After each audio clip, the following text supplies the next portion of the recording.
Hey guys, welcome to Wrestling Days and welcome to this Money in the Bank 2022 review video. We've got so much to talk about, so many talking points. We've got highs, we've got maybe lows, and we've got a lot in between. But yeah, lots of talking points. I want to get your thoughts as well. Make sure you let me know in the comments below what you thought of the show, because obviously I didn't do the watch along for this one, which was a little bit strange, but I need to give a shout out to my great friend Tommy Toy Travels, Triple T, who did the watch along over on the Wrestling Escape Pod channel, and man, the reaction has been overwhelming. I've retweeted a few comments that we got in, and it's just great to see that so many of you enjoyed that watch along. Tommy smashing it out of the park, and that honestly comes as no surprise to me. So yeah, big shout out to him.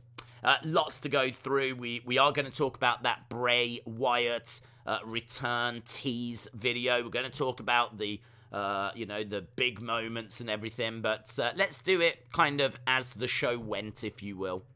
So the first match you can see is the Women's Money in the Bank match. This goes for 16 minutes 35. It's Liv Morgan against Alexa Bliss, against Asuka, against Becky Lynch, against Lacey Evans, against Raquel Rodriguez, and against Shotzi. All of those women battling to win that briefcase. If you get that briefcase, you then get a contract. You can cash in anytime you want for a championship match. Obviously, you can use it to your advantage. If you've got that briefcase, you're pretty much guaranteed to be a future champion. So it's very, very important. And it's Liv Morgan that got the job done. And I want to be crystal clear right at the start.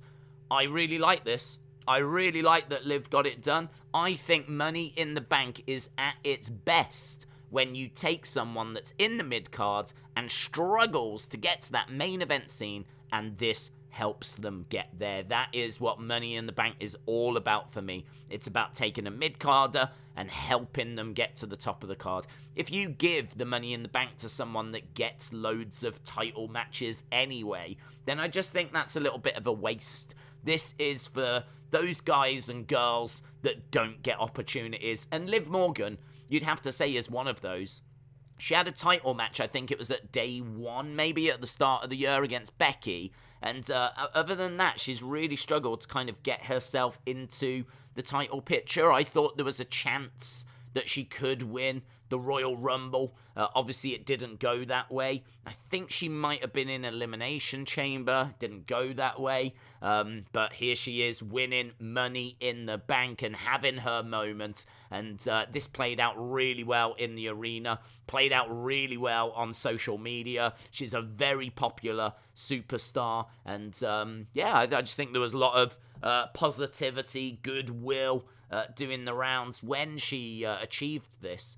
She's maybe not to everyone's taste, but I think she's probably as popular a winner as what you're going to find. I thought Alexa would win. I'll admit I did not predict Liv. I went with Alexa. I thought they were going to churn out loads of Lily dolls with little Money in the Bank briefcases. Just seemed to make sense to me that they would try and sell even more Lily dolls. But they went with Liv, and as I said, I've got no issue with it.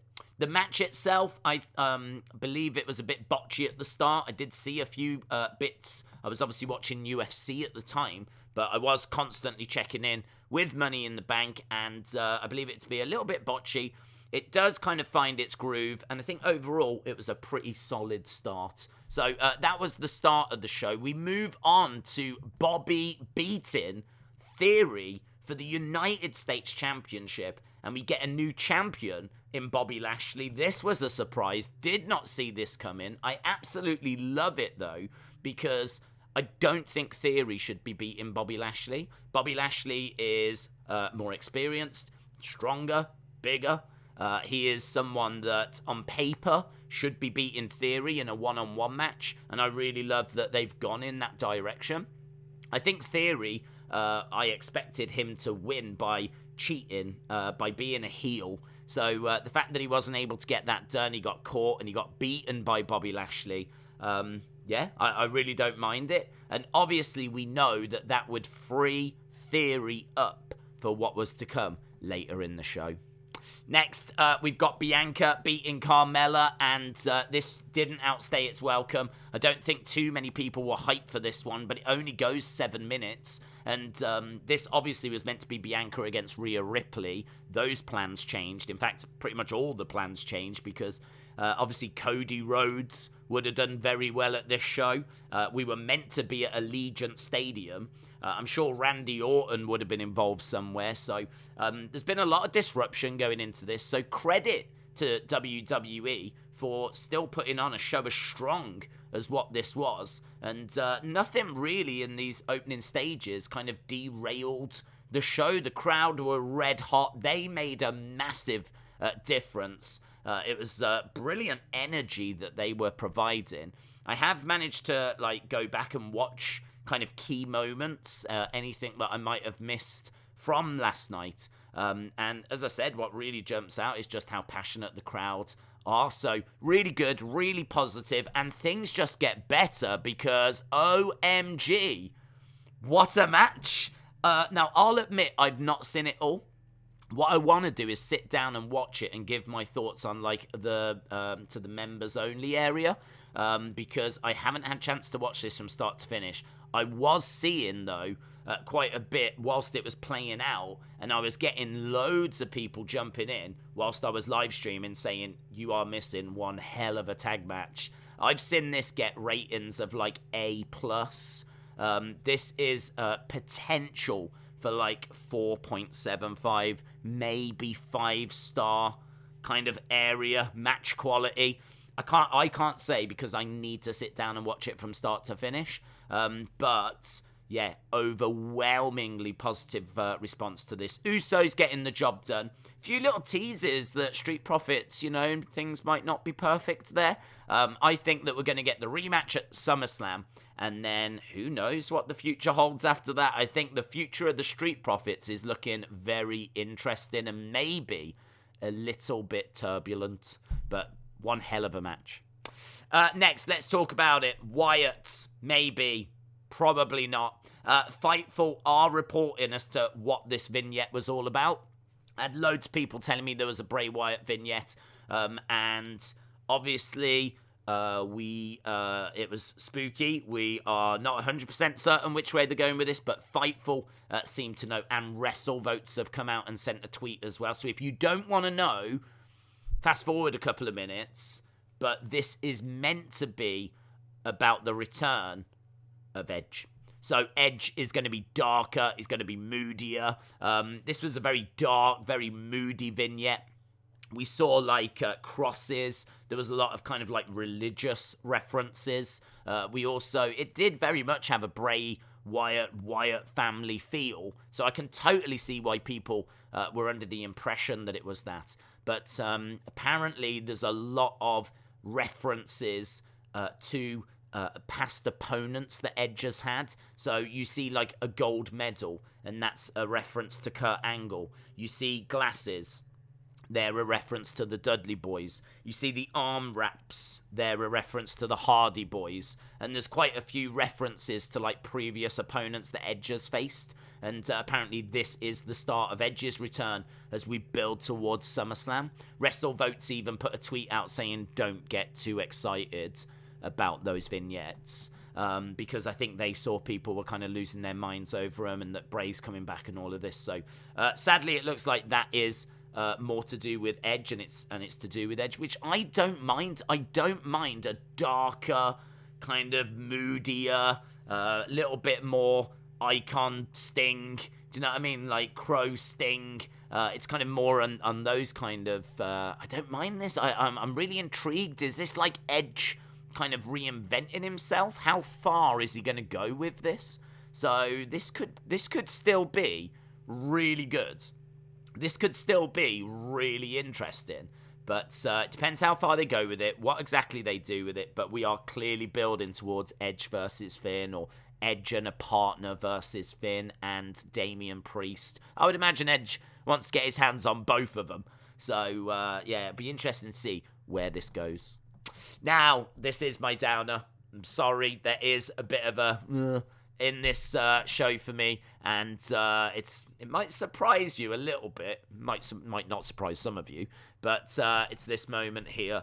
Now, the thing with this moment, again, and I have to go back to what I said at the start, no issue with Liv Morgan winning Money in the Bank. I also understand why they had her cash in.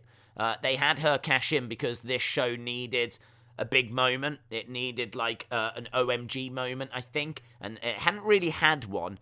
Liv winning was, a good talking point, but it needed like Bayley coming back or Brock coming back, or, it needed something like that. You can't have the men cash in because there's no Roman, so you can't have them do anything. So it had to be whoever won the women's Money in the Bank. There was going to be a bit of pressure on them potentially cashing in like during this show, and that's exactly what happens. So I kind of feel like they kind of booked themselves a little bit in a corner. They could have left it.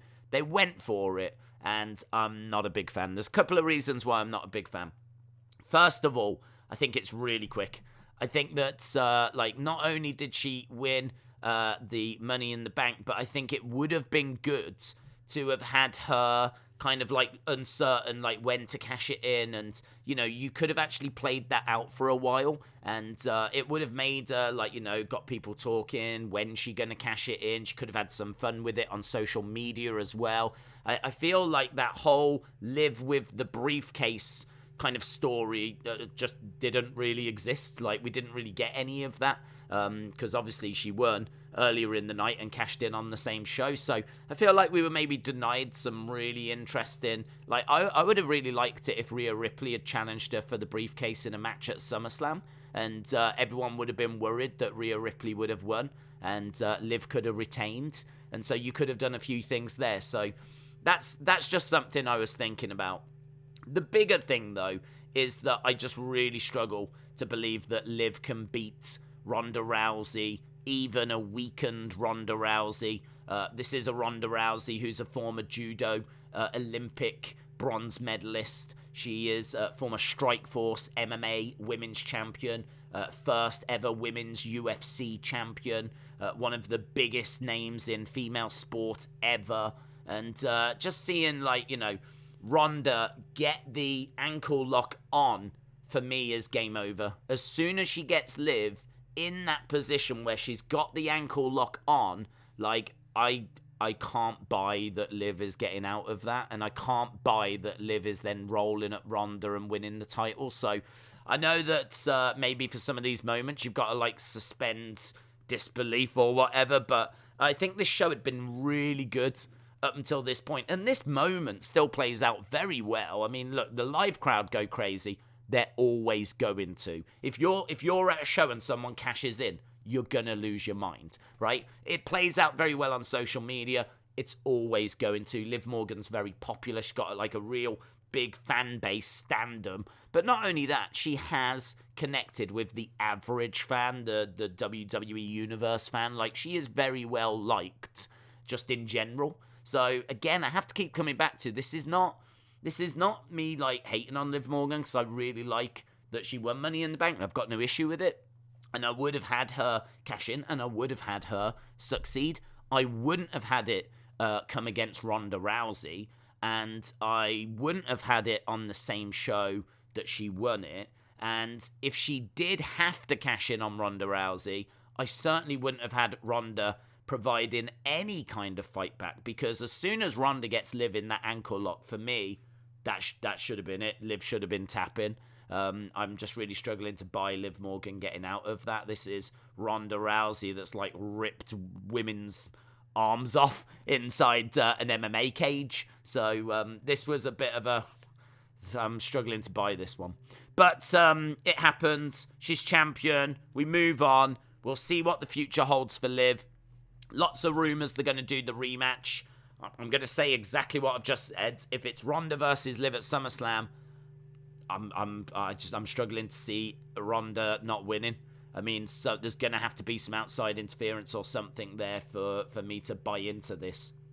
Because Liv is, she's a decent wrestler, but someone that's just a decent wrestler shouldn't be getting the better of like one of the greatest female combat athletes we've ever seen. So, yeah, that was my thoughts on this situation. But it played out well on social media. I'm sure it played out well around, like, you know, those homes and people that were watching. But let me know your thoughts down in the comments below. I'd be very interested to know what you thought. That then brings us, though, to the main event, which is the men's Money in the Bank. Theory, Drew, Madcap Moss, Omos, Riddle, Sami, Seth, and Sheamus. I was hoping that Sami would get the job done. But obviously there was an extra person that was added to this match. Before we get to that, though, nice little table spot here with the Moss. This was a big moment. There was also a great RKO that Riddle managed to hit. So that was a great moment as well. So a few really interesting moments in this match. The match does well. It's, you know, a really strong end, I thought. But the bit that people seem to hate is this. The winner, Austin Theory, or Theory as he is now, winning the Money in the Bank match. Now, obviously, he lost the United States Championship earlier in the night. Kind of as soon as he gets added to this match by Adam Pearce at the start, I think we were all like, oh, so he's winning then. And it was a little bit like obvious that he was going to win, because anyone that gets added last minute stands a great chance of winning this match. Otherwise, why are they being added? So Theory, I think, coming in and getting added last minute was a little bit of a spoiler. I don't mind him winning, because I think he is a mid-carder that can use this to get to that main event scene. He doesn't need to cash in anytime soon. In fact, I don't think he does cash in anytime soon. If he cashes in at SummerSlam, I think he fails, because I think it's so obvious that that is where you would cash in. And I think that what you're going to see now is Theory talking about cashing in. And don't forget as well, this means we're going to get Brock, Roman, and Theory moments, because Theory is going to obviously want to let Brock and Roman know that he's going to cash in at SummerSlam, and that's going to make SummerSlam a bigger deal, because now that main event isn't just Brock Roman. Now it's, once someone wins, does Theory cash in? And if he cashes in, does he succeed? So there's a lot going on as we head towards SummerSlam. And I don't mind this. I know that people are hating on this. I know people are saying it's too soon. But you got to remember that he either could cash in and fail, or he holds it onto it for a while. I would have him hold onto it. I wouldn't have him cash in until WrestleMania. I wouldn't have him cash in until after WrestleMania. I think the person to end the historic title reign of Roman Reigns was always going to need to be one of these young up-and-comers. And if it turns out that Roman's historic title reign ends by a Theory cash-in, I don't hate that. I don't hate that, because that is a hell of a boost for Theory, because he can run around saying that he ended Roman's historic title reign, and, you know, he's a heel, and obviously he can brag about it, even though it was only because he cashed in. So there's a few things here that I don't mind. I think they're really investing in a young talent, really pushing him. Vince is clearly telling you this is the guy. So, yeah, I don't mind it. I know there's many out there that do, but it's not a problem for me. I like Theory. And as I said, I think he could hold this for like 10 months. And in 10 months' time, we could be in a very different place than where we are now. I mean, 10 months ago, I don't even know if Theory was on the roster. He might have just made it onto the main roster. So look at what those 10 months have done. And, you know, where could we be in another 10, 12 months from now? So we will find out. But overall, I thought this was very solid. I would give the show about a 7.5. I thought it was really, really enjoyable. Let me know your thoughts down below. What did you think of Liv winning the championship? What did you think of Theory winning Money in the Bank? What did you think of that spooky vignette? Do you still think it's Bray?